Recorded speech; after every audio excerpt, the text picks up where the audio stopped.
Welcome back to the Ancestral Findings podcast. Today we're following a cart down a cobblestone street, led by one of history's least appreciated but most important workers, the rag and bone collector. Before garbage trucks, before recycling centers, and long before we had any system to manage what we throw away, there was the rag and bone man.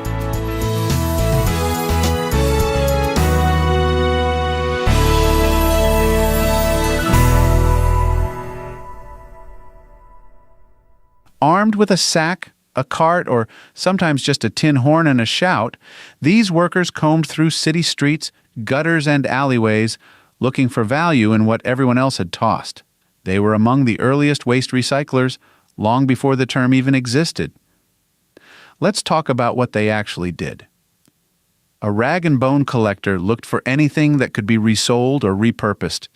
That included rags, bones, metal scraps, broken tools, old bottles, and even ashes from coal stoves. Bones went to glue factories. Rags were sold to paper mills. Ashes went into soap or soil. Grease and animal fat that went to tallow chandlers to make candles and soap.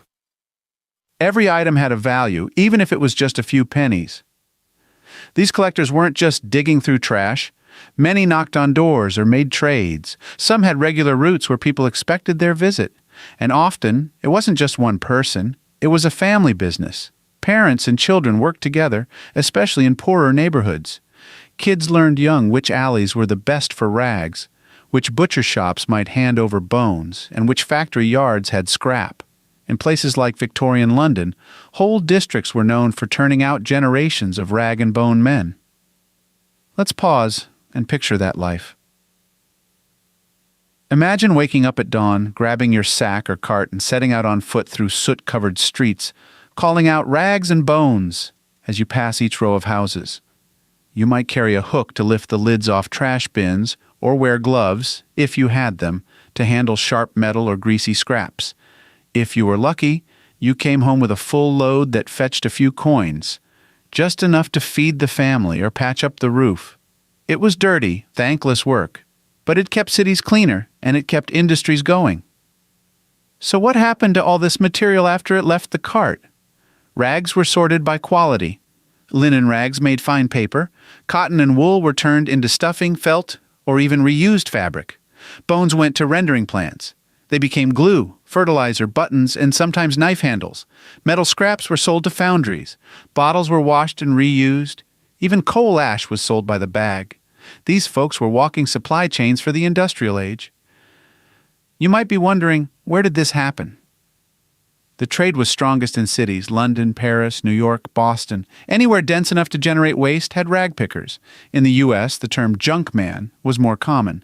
These workers often doubled as second-hand dealers, running small shops full of salvaged tools, furniture, pots, and shoes. In some cities, permits were eventually issued. But many collectors worked illegally or semi-legally, dodging the law as they made their rounds. Let's talk about the cultural side.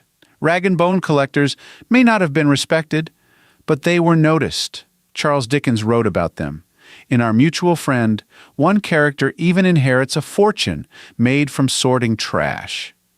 There was a British TV show in the 1960s called Steptoe and Son, based on the daily struggles of a rag and bone man and his son.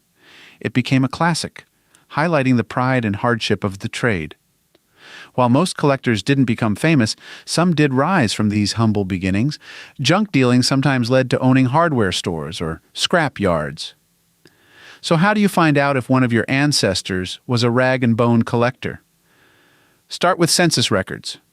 Look for occupations like rag picker, scavenger, junk dealer, bone collector, or secondhand merchant. City directories are another great source, especially in larger towns. Check newspaper ads or court reports. Sometimes these workers were fined for trespassing or trading without a license, and their names made the paper. Obituaries or death certificates might list an occupation, especially for urban families. And don't forget workhouse records. If your ancestor ever entered a poorhouse, there may be notes about their prior work, including rag picking. Now let's talk about how the trade faded. In the late 1800s and early 1900s, cities began to organize trash collection. Street cleaners, garbage wagons, and landfills made it harder for rag and bone collectors to find usable goods. Factory processes improved.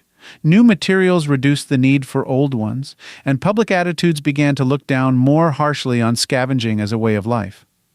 By the 1940s in the U.S., the trade had nearly disappeared. In Britain, a few rag and bone men worked into the 1970s, mostly dealing in scrap metal. Still, the spirit of the work survives in recycling programs, antique dealers, flea markets, and scrapyards. If you find a rag and bone collector in your family tree, you've uncovered a story of survival and street smarts. These people didn't have much, but they knew how to turn nothing into something. They remind us that even the smallest, dirtiest jobs can make a big impact. Next time on Tracing Dirty Jobs of the Past series, we'll walk among the graves with the grave digger, the one who handled the final job no one else wanted.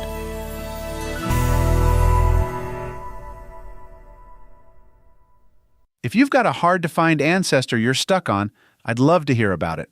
Just head over to ancestralfindings.com and click on Contact to send me a message.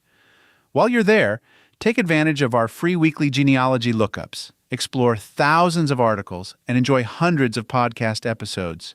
We've been helping family history researchers since 1995. And if you're looking for even more, check out our Genealogy Gold Q&A series over on Patreon. Thanks for listening. And as always, happy searching.